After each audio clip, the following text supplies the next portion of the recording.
Hello. I'm gonna be just doing something a little differently today. I haven't uploaded in a while and haven't recorded anything in a while, so I decided to come back and try something a little different. This is DM Diaries number something, and basically what I wanted to go over is as a perspective, as a dungeon master perspective, the kinds of players I see at a table. And the reason I wanted to do this is because I recently had my first in-person session in a long time, and it really helps show the different play styles and different characters you see at the table. And I basically wanted to rank them on a tier list because I don't know, I like doing these. I think they're fun, and obviously these characters that I've come up with, or this type of play style, or these type of people, uh, I'm sure there's some I'm missing. I'm sure there's probably some that don't even exist. I just think they do. Uh, and some people, they don't just fall into one of these categories. They'll fall into multiple, or some of them won't fall into any of them. But regardless, these are the kind of players I like to see at my table, and the kinds I don't. And I'm going to throw them up on this tier list and explain why. Just to break down the tiers, always welcome is basically a player that I have no problems with. I'm always happy to have them on the table, even if it's for a one shot, a full on campaign, whatever the case. I'm always happy to have them there, and I have very few complaints. Campaign materials, it's similar. Somebody who I believe has enough potential to sit through a multi-month or maybe over a year-long campaign, and their play style and who they are as a person, works in that scenario. So maybe not like the best player ever, or maybe they're not you know like my best friend, but they have the potential to sit through multiple games and get a full campaign done, which is pretty tough to do for a lot of people. One shot, somebody who you can have fun with once in a while. Like you could sit down with them and finish one session, a one shot, but not the kind of player you'd want to have over every week or every other week for your full length campaign. But they can be fun once in a while, so you're okay with having them around once in a while. The need a player is somebody who you're not really psyched to be able to or to have to play with, but well, you need a player. So let's say you need at least three people to play for to bother bringing it together, and somebody flakes. You're like, damn, well, we could get this person. They're like a filler. So you don't necessarily want to have them around much for your D&D games, but you also don't want to have to cancel. So you say, well, screw it. We'll do like a one shot, or we'll just hang out for the day. We'll do one session. It'll be fine. And then the last category is the stay home. This is basically someone I never want to see at the table. I usually don't invite them to the table. It's just I kind of realize they are a stay at home player too late and they're already playing. But yeah, usually this is the kind of person that doesn't get invited back. You have to forgive my sniffles. My allergies are acting up. Okay, so let's begin. I'm not going to grab these in any certain order. I'm just going to grab one and throw it up. But I will start party leader as the first one. Party leader is an always welcome. Party leader is basically the player who is going to role play their character, keep everybody focused, always press forward to the quest, to the objective. They're very good at reading the DM and being able to tell what the DM is hoping they do, and just leans into it. So the players aren't sure what's going on or what their next move is. The party leader is always ready to speak up and kind of direct everyone where to go. And that's a blessing for the DM. That makes their job way easier. Makes everybody just have more fun when there's more structure to the session and people know, what to do and what's going on. Kind of player who keeps everyone focused. And that's like one of the most important things in D&D is just to stay focused on the game and not get distracted or not like lose sight of what you're supposed to be doing. So the party leader, it's a pretty hard role to get. It's usually going to end up being a DM gets this role, like a DM switch to player. Usually ends up being the party leader, but yeah, always welcome to have a party leader. I love party leaders. Next one, if I'm going to grab one, let's grab the home brewer.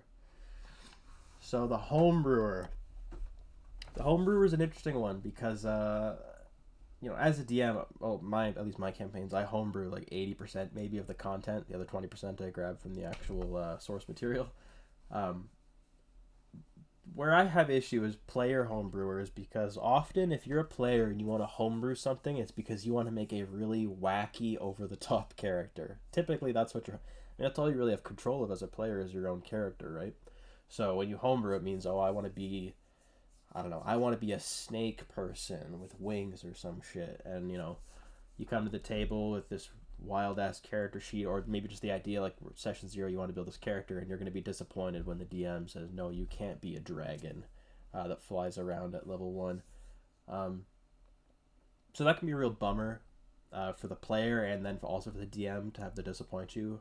But on the other side, it could be really great. There's some really great player homebrews around that you can find online and stuff, and there are some very competent players who can homebrew properly where it doesn't break the game or ruin the immersion of the other players, having a wacky character.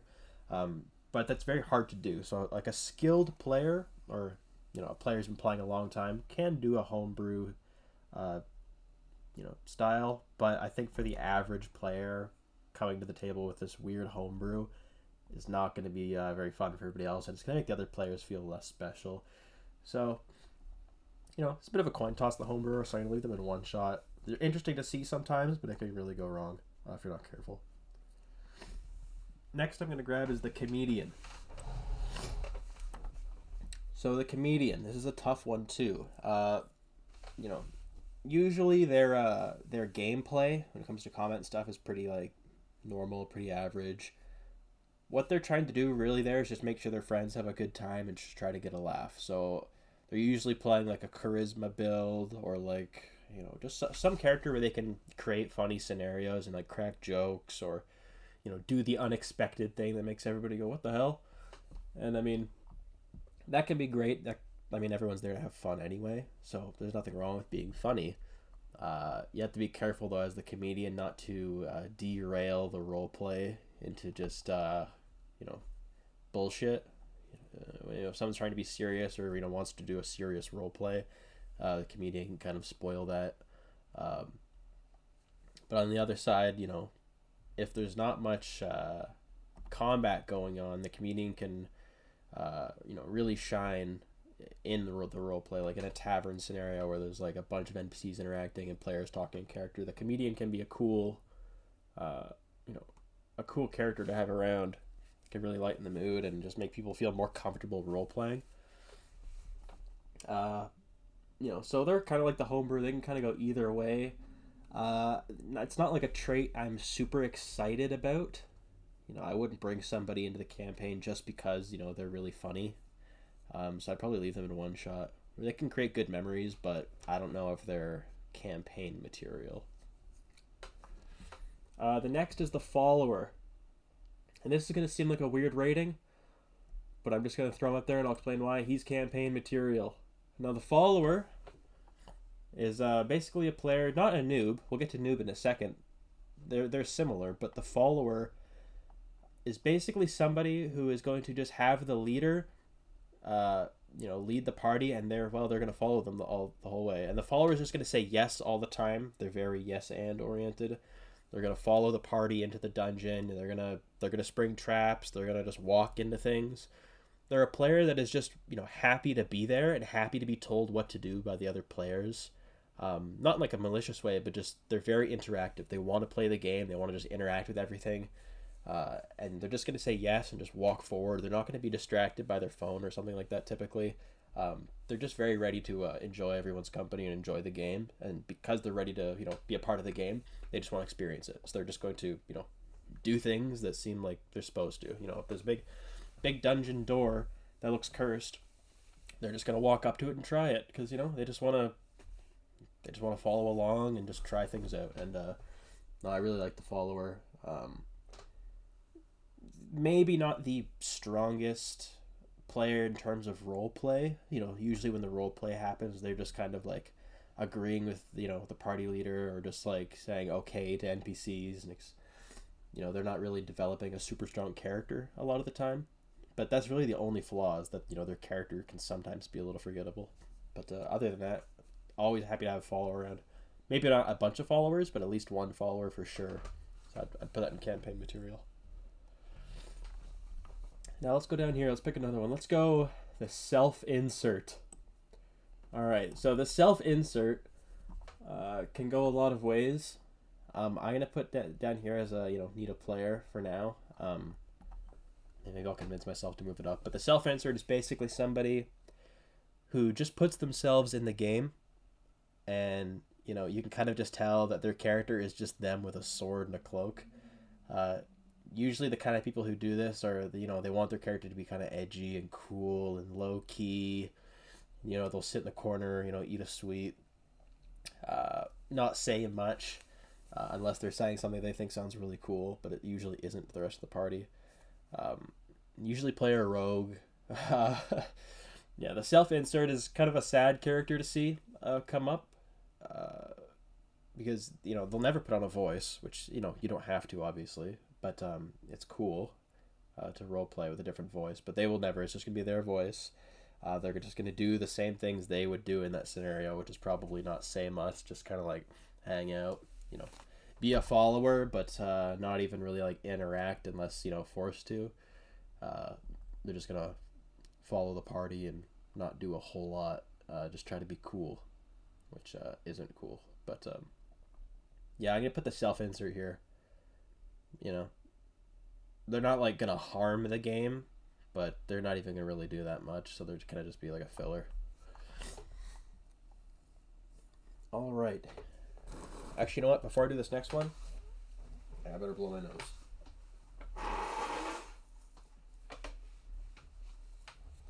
Forgive my allergies. All right. Next one, let's do a similar one to the self-insert, but you know what, actually? Here, I'm going to do this. I'm going to do that. I move the self-insert up because usually they're happy to do the combat, because the combat, you don't need to roleplay that much in combat typically. You're more worried about dice rolls and worrying about stats. So the self-insert doesn't really have to roleplay. They can just kind of play, the game part of it. The wallflower is very similar. The wallflower is somebody kind of like the follower who's just going to follow around the party. The issue is that it's going to seem like they don't really want to play the game because you're going to forget they're there. You're going to be, everyone's going to be talking, oh, what are we going to do next? We should spring this trap. And you'll be talking to the party and everyone's going to realize, wait a minute. And they're going to look over their shoulder and see some guy just standing there. Hasn't said anything this whole time. Be like, oh, what do you think we should do? And they're gonna say, what? Oh, I don't know. They're just there to hang out, basically. The wallflower just came to the game because they want to hang out with their friends and they just want to, have something to do today. But they're not really gonna play unless you tell them to. Their turn's gonna come around and they're gonna be like, okay, what do I do? So they're a great need a player slot because they're gonna fill an empty slot, but they're not really gonna do anything. So they're not gonna be offensive. They're not gonna be annoying or steer the game in a bad way, but they're not really going to do much to add to it either. They're just like a filler slot, basically. They can be decent people, but as a player, they don't really bring anything to the table. I did self-insert twice. Okay, my bad. Okay, next, let's go the engineer. All right, the engineer, I'm going to I'll put campaign material for now. Basically, the engineer is somebody similar to a rules lawyer, where they have a very good understanding of how the game works. And what they're going to do all the time, or mostly in combat, I guess, or I guess they could do it instead of combat too, is to kind of manipulate the game at its core. So they're going to know all the rules. They're going to figure out how to manipulate the rules in their favor to do crazy stuff, or to get crazy stats. They're usually min-maxers, engineers, where they can, be the best their character can be at every level. They're always being very creative in how to get things done, interacting with the world, so they'll use all the stats they have to, overcome some obstacle that you thought wasn't possible to overcome. They're very crafty. They're very hard to... Actually, I'm going to move them down to one shot, because it's very hard for the DM to plan scenarios and stuff when you're playing with an engineer, because everything you lay out thinking it's going to be this great scenario, they're going to deconstruct it and figure out a way to kind of cheese it or bullshit the scenario, just because they have a very good understanding of the rules or what their character is capable of. And they can really just deconstruct the game and get away with really silly stuff. which can be difficult for the DM to deal with. Obviously, you can just kind of go along with it, but it will usually end up them just overcoming every scenario they're in, unless you make it overly difficult, and that'll be no fun for everybody else who's in the party. So they can be really funny. They can come up with a lot of funny scenarios, make really great stories. Engineers, some of the things they can do. People who have a really good understanding of the game, but they can kind of also dumb down a lot of scenarios into simple things like just overcoming whole scenarios based off the decisions they make that the DM didn't foresee. So I'll put them in one shot because might be fun to have around once in a while, but I wouldn't want the stress of having to deal with them when I create every single session, knowing that they're gonna just pull it apart. Next, let's go the storyteller. I'm gonna put them in one shot as well for now. Maybe I'll change my mind. But storyteller. Usually, the storyteller is a DM turned player, where their character has a very complex backstory. They're really ready to roleplay their character. They describe all their attacks with great detail. They describe their character to the other players very long-windedly. Not to their fault. It's just, well, maybe to their fault, but they're very excited to tell the other players and the DM about all the backstory they've created, and tell how their character is progressing and whatnot. They're very descriptive, which is cool. That's really awesome for the DM and the players if they're really interested in the storytelling and character development and role playing. But it can also slow down the game drastically. When your character always wants to explain their thought process behind everything and explain what their quest is, whatnot. It's really cool, but at the end of the day, D&D, you don't want it to go to be an 8-hour session that you thought was going to be like a 5-hour session, and the storyteller can really drag it down. But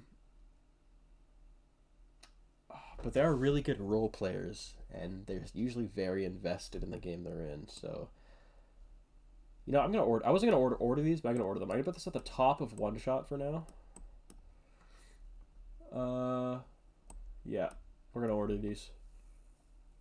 That's what we're doing. I might move him up to campaign material, but he's at the top of one shot material, or one shot for now. But anyway, let's do the zombie. So the zombie is similar to the wallflower. In fact, they're basically the same, but the zombie's usually just stoned out of their gourd. The zombie is going to be somebody where it comes to their turn and they're just leaned back in the chair looking at their phone. And they're going, huh? When you tell them, it's your turn, or what are you going to do? It's the kind of player who's literally just there to eat the snack food you brought, and maybe smoke a bowl, hang out, scroll their phone, and then when their turn comes around, they'll just start rolling dice and not even be sure why. I'm actually going to put them in this stay at home. At least the wallflower is just fun. He could be fun to hang out with when the game is done, but the zombie's usually a burnout. So I'm going to put the zombie here. I think that's fair to have the wallflower. At least the wallflower has some purpose, but the wallflower will have their turn when their turn comes. The zombie's not even going to know what's going on. Let's do these two. Let's do the rules lawyer. All right. Now, this might be a hot take. I like a rules lawyer in my games. The rules lawyer is going to have a really good understanding of the game. Often they can also be a DM at some point turned player. That's why they understand the rules so well. And there's so many moments in D&D where something happens that's really specific and weird, or has never come up. And you're like, wait, what is the rule for that? And nobody knows. The rules lawyer will always know, and even if they don't, they will have their phone on the fucking D&D wiki ready to go and just rip those rules right up and tell you what they are. And it's really awesome to have. Now, obviously, sometimes you can just forget the ruling and just make up what you want on the spot. But in a scenario where it's life or death, or something really important is going to happen, it's going to seem cheap if you just make up the rule, and people want to know if it's a yes or no, if it's going to happen. And somebody who's a rules lawyer, you can just ask, hey, what's the ruling on this? And they know. Is really sick to have. It saves so much time, too, having a rules lawyer. It can take a long time to look up rules that you're not sure about. So having a rules lawyer saves you a ton of time. It's just a big relief on all the players. It's just a comfortable player to have around. Now let's go to the... and that's also why I would want them here, because you know, saving time while playing D&D is, I to me anyway, I value it so highly.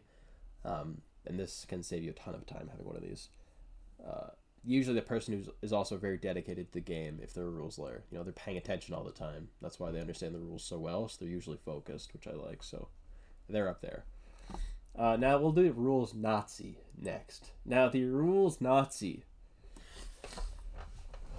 similar to the rules lawyer, the fact that they have a very good understanding of the rules. However, they will bring it up constantly, even when it's not necessary. You know, a very meaningless thing will happen, and the rules lawyer will actually it, so the player doesn't get the 5 gold they thought they got. It'll be that simple. They'll bring up the rules all the time and get very frustrated with the group when the rules are broken or they believe the DM is twisting rules to make something happen. They would rather the unfun thing happen because it fits the rules than the fun thing happened and broke the rules. You know what I'm saying? The rules Nazi is very difficult to play with, especially as a DM who homebrews a lot. I'm always horrified if a rules Nazi crops up because they will bust my balls the entire game, be if I'm like changing things to suit the campaign. So yeah, rough. Better than the zombie because, you know, at least they're paying attention. Like that's why they catch you all the time with, you know, bad rulings, because they're paying attention. So better than the zombie, but not much better. They can stay home. All right, let's do the concerning bard next. Now in D&D, at least, you know, if you're in like an adult, like a somewhat mature session in any way. I mean, D&D is a fairly mature game. Like you don't often have kids playing it, but you can coerce or, you know, flirt with NPCs as a player. You can just do that, especially if like the DMD has never made it clear that, you know, that was banned at the table or something. And as a DM, like personally, I don't mind when the players attempt to flirt or coerce or seduce NPCs. You know, that's a thing your character can do. The issue is when they do it all the time, and I am constantly having to be a man or woman or some creature that is being like seduced by a player, and then they're rolling really good because they built their character to be able to do that. So I'm constantly getting banged and seduced by players, and I have to roleplay it as a DM. That sucks. Like, I'll do it once in a while. I'll bite that bullet, you know. I'll get seduced by a player as an NPC, but it's like not something I want to do all the time. And a concerning bard is somebody who built their character to be able to avoid, you know, entire scenarios through, you know, their speechcraft ability, or just, you know, seduce the enemy all the time. There's nothing, you know, wrong with using that to your advantage, but it's really taxing on the DM to have to roleplay getting seduced all the time. So I'm putting a concerning bard in the need a player category. I'll put them above Wallflower because, you know, they're actually there to play. It's just that their play style that they like to do is exhausting for the DM. So I'll put them here. They have the potential to move up. Maybe if you're a much more patient DM than I am, or, you know, you're like fantastic at role playing, maybe you'd put them in one shot or like a little higher. But for me personally, I'm gonna put them here. Next, we'll do the theater kid. The theater kid is very similar to the storyteller, but it's less about, you know, backstory and like the grand scale and more about in the moment. So the theater kid, basically when they sit down at the table, they're going to be in their character's voice, and you know they're going to have a character voice the entire session. They're never going to break character. They hate metagaming. You know, they don't want to talk about outside the game. Once they're playing D&D, they are in the shit, and they don't come out until I say the session's over. They're very in character. They love to have the center of attention and just, you know, be talking to NPCs, you know. They're less about the combat and the gameplay and more about the role-playing, which is great. The issue is that, you know, the main problem is that they can often overshadow everybody else at the table because they're very comfortable in character and love to talk and love to, you know, have that spotlight. It can be fun for the DM to interact with them, but the other players might find the theater kind of annoying. You know, they're very in the game. They're focused. They want to have fun. They're here to play. They're here to role play, which is everything you want in a player. The issue really is just that they overshadow the other players typically because they're just so comfortable and just ready to speak up. So I wouldn't want them in a whole campaign, but they would be a really fun one-shot player to have around. So I'll put them at the top of one-shot. And before I go on to the next one, you'll have to forgive me. I'm going to blow my nose one more time. And if you think I'm editing this, if you think I'm editing out me blowing my nose, you're having a fucking laugh. Alright. Next, let's do the Lone Survivor. So the Lone Survivor is kind of like the, actually, you know what? Let's put them just above the self-insert. The Lone Survivor, let me tell you what their character is. Alright. They pick Rogue. Alright. They want invisibility. Their whole family is dead as their backstory. They were all killed when they were a child. They were the only survivor of their clan. They're very edgy. They will always sit on a table away from the party when they go to the tavern. They're very ready to split the party and do their own thing. Did I say they're edgy? Because they are. But anyway, the Lone Survivor is just somebody who wants to play like an edgy anime guy character. They're not super heavy on roleplay because their character's roleplay is that they don't say much or they stand in a dark corner. Which means, like, yeah, they're there and they're in character and they're playing. It's just they don't bring much to the table because they're so self-centered, if that makes sense. So, not something I'd want for a full campaign, but, you know, they're not bad to have around. Like, they're usually good when it comes to the actual gameplay, like the rolling of the dice and combat. Like, they're fine to have around for that. When it comes to roleplay, you're not going to get much out of them. Actually, you know what? I'm going to put them below the self-insert. I'd rather you just play you and, like, be, you know, around and talking with the group and, like, rather than being whatever this is. Anyway. Next, let's go with the Whale. The Whale's a good one. I like the Whale. Let's put him...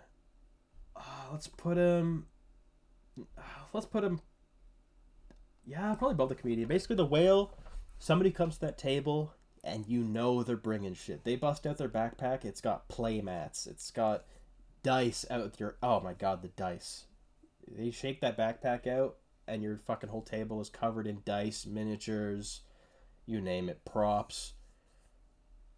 You know, they probably brought a speaker to play music, like ambience over. If you're playing online, you know they're feeding you links for resources you can use. They're giving character sheets to the other players. They're helping them build their characters. The Whale is just somebody who wants to bring as much to the table as they can. They want to help out as much as they can. And that's great. Like, it's somebody who's just ready to contribute. Because as a player, it can be difficult to contribute. It looks like the DM is doing so much work. I mean, they are. And it feels like some people feel like, well, it's unfair if I'm just there to play and enjoy it and I'm not putting in as much work. So they want to bring their own things to the table, which is awesome. The Whale is just that times 100, where they bring dice, they bring miniatures, they bring battle maps, you know, they give people links. But anyway, Whale is always fun to have around. They're just somebody who's really invested in the game and wants to help out. They're usually also like a rules lawyer, maybe, because, you know, they've been playing the game for so long, they've been collecting all this resources that they've have a good understanding of the rules. So, you know what, I'm gonna move them up actually above the storyteller. I'm gonna put the Whale up. I'm thinking actually maybe campaign material. No, we'll put him here for now. You know what? I'm going to put him above Theater Kid too. Alright. The Whale's a good one. Every group has a whale, by the way. And if you don't know who your whale is, it's probably you. No, you probably know it's you, actually. Anyway. Alright. Let's do the noob. Let's get the noob over with. The noob, you know, don't need to say much. It's just somebody who wants to play the game because they heard it was fun and their friends play it, but they have no idea what it's about or how to play. And they just show up at the table with a pencil and paper and they're like, alright, let's play. The noob is high on my list. Honestly, I love playing with brand new players because, you know, obviously they're excited to play because, you know, they heard about it from somewhere and they want to try it, so they're usually invested. They might not be invested in, like, the third or fourth game. Maybe they'll fall down, but, like, their first, like, couple games, really fun to have a noob around. I'm actually going to put the noob... You know, let's put the Lone Survivor down here, actually. I want to move the Theater Kid above the noob. And the Storyteller above the noob. There we go. Yeah, noob's fun to have around. They're just really invested in the game, ready to play. Obviously, they can slow the game down a lot, which is, like, the biggest drawback because they don't understand the rules. So they're constantly asking for help. Which, obviously, people are happy to help a noob, but it will slow the game down regardless. But it's always awesome having a noob around, trying new voices, trying to roleplay when they haven't done that before. It's cool. It's just a cool environment playing with a noob. So they're like the perfect baseline. Like, yep, happy to have a noob here and there. Don't mind playing with a noob. We'll put them right in the middle. All right. Next, let's go main character. All right, the main character is very similar to the theater kid, but the theater kid, is actually very good at role playing and very good at acting. The main character usually isn't. The main character is very similar to the lone survivor, actually, where they just think they're the fucking coolest ever, and they're the only one who matters in this story. They're usually very focused on the game when it's their turn, and they're very interactive with your world and like trying to win. Unfortunately, they're overshadowing the other players. They don't really care what they're doing. They're very self-centered. Actually, I'm gonna move the main character down. Actually, probably below Lone Survivor. At least Lone Survivor isn't disruptive. The main character just wants shit to go their way because they believe they're the most important. Actually, probably below the concerning. You know what? Let's move the concerning bard up. Self-insert down here. Yeah, let's do that. All right. Let's do the Predator next. So the Predator is very similar to the concerning bard. The issue with the Predator is that they don't just seduce your NPCs and your monsters, and they don't try to use their speechcraft to completely circumvent entire battles. They use their character speechcraft to seduce other player characters, and you can see, I don't think I need to explain why that's a problem at the table. So I'm just gonna put the Predator down here, probably below Zombie. Honestly, probably below Zombie. At least the Zombie doesn't make everyone uncomfortable. All right, the Predator is actually a problem. All right, let's do the Flake. The Flake is pretty self-explanatory. The Flake could be literally any one of these. It's just the player who doesn't show up. We've all been a Flake at some point, but some of us are a professional Flake. The Flake I will put above Predator. In fact, I'll put them above Zombie, because when the Flake does show up, they could be a decent player. The Zombie never is. The issue is the Flake only shows up half the time, and that can really throw off the session. If the Flake doesn't show up, you might need to grab a need a player, and these all kind of suck. So the Flake can really throw your games. No, I'll have him over a rules Nazi, though. You know what? We'll put him at the bottom of need a player, because the thing is, if you have a Flake in your main campaign, you're probably going to need a player. Alright. Next. Let's do the stenographer. The stenographer, for me, as easy campaign material. This player is going to do all the note work for your entire party, and do the note work for the DM as well. If anyone ever has a question, what was that NPC's name? The stenographer, you can bet your ass he's going to know his first and last name and like the fucking last 4 digits on his credit card. The stenographer is just great at staying focused on the game, and anytime anything crops up that they think is important, or even mildly important, they're writing that shit down and they're gonna have a mental note of it. And they're great role players too, because when they talk to NPCs, they can greet the NPC with their name, which most players don't do because they're just gonna forget every NPC's name, which is like not really their fault. It's kind of hard to remember, especially with fantasy names. Stenographer is just a lovely player. They're always focused. Fuck me, actually. Always welcome in my group, a stenographer, because they're always focused. They want to be able to write everything down, pay attention to all the details. They're never losing focus. So yeah, they're just in it. Maybe not always the best at combat scenarios, because there's not much you need to memorize, or like keep track of necessarily, because it's all right there in front of you. But honestly, that's a small gripe. I put them in always welcome. All right, we did the self-insert already. Let's do the murder hobo. That's a classic. Everyone knows what a murder hobo is. A player who just wants to kill everything they see. Wants to kill all your NPCs. I've got 2 hammers. I walk into town. We walk into the first tavern. We meet the party. He starts smashing people in the head with his hammers. Can be really funny for like 10 minutes, and then you realize the session is like 5 hours. So that's going to be not funny very quickly. If the DM makes it very clear this is like a chaos session and the players have like near full control of the direction it goes, then maybe a murder hobo will have some place in just like a one-shot chaos session. But for the most part, I would put them at stay home. They're better than these 3 for sure, because these guys are just like frustrating and just suck the fun out of the game. The murder hobo can at least create some funny moments, but definitely not what I would be picking. if I knew you're a murder hobo, I probably wouldn't invite you. So they go there. Next is the Gronk. Very similar to the murder hobo. Usually it's somebody who's playing like a character that is, you know, one intelligence. My character only understands like 3 words: yes, no, and smash. And they just, they play a barbarian typically, and they're just very stupid. Nothing wrong with playing stupid barbarians. We've all done it, and it's very common.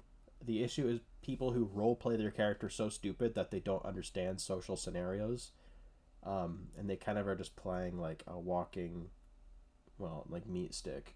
So the role playing is going to be basically non-existent for them because they can't interact with other players or NPCs because their character's so dumb and just wants to smash things. Combat is obviously pretty fine. They just run forward and hit stuff. They're usually a newer player, Gronks, because it's easy to role play somebody who can't interact with people. It basically explains itself how you do that. I'll put them at need a player because, like I said, gameplay, like the actual combat usually goes off fine with them. And, occasionally it can be funny, them being in a, like, fish out of water scenario where they, like, need to use, like, some dialogue, but their character's stupid, so it can give you a laugh sometimes, but definitely not something I'd want to have around very often, so I'll put them here. I keep looking at this thinking I need it, but you know what? Right there. 2 self-inserts. The last one is the Martyr. Now, the Martyr is the kind of player who just wants to get things done and is willing to sacrifice their player for it. So similar to the Follower, where it's like, oh, let's just like walk forward and see what happens and just like play the game out. The Martyr will throw themselves into the traps. The Martyr will put themselves in harm's way of other players to save their characters. They're never the main character, so they're always willing to give themselves up for people who they think are more important than themselves. Martyrs are usually like paladins. People who are just, they want to put their friends first, so they will give up, their character to save the others. I'm going to put this, honestly, it sounds great to have something like that around, just like a good attitude, like not taking it like too seriously if their character dies, just willing to really play the team aspect of the game. The issue is they're going to die, so I'm going to put them in front of the storyteller, but behind that, no, I'll put them in front of the theater kid, honestly. Yeah, martyrs are just like usually cool people. Somebody who's willing to give up their character's safety to just progress the game or to help out their team. Just really nice to have, so I'll put them there. Looking over this, I don't think I would change much. This looks good to me. Tell me what you think in the comments, or if you know me on Discord, message me, or tell me if you would add anything to this list, or if some of these are just made up and don't exist and I'm just imagining it. I had a lot of fun making this. I might make another one, maybe with like DMs. The DM list will probably be a lot smaller, but just tell me what you think, and if you disagree with some of these, or if some of my takes are dog shit or not. All right, that's basically it. So yeah.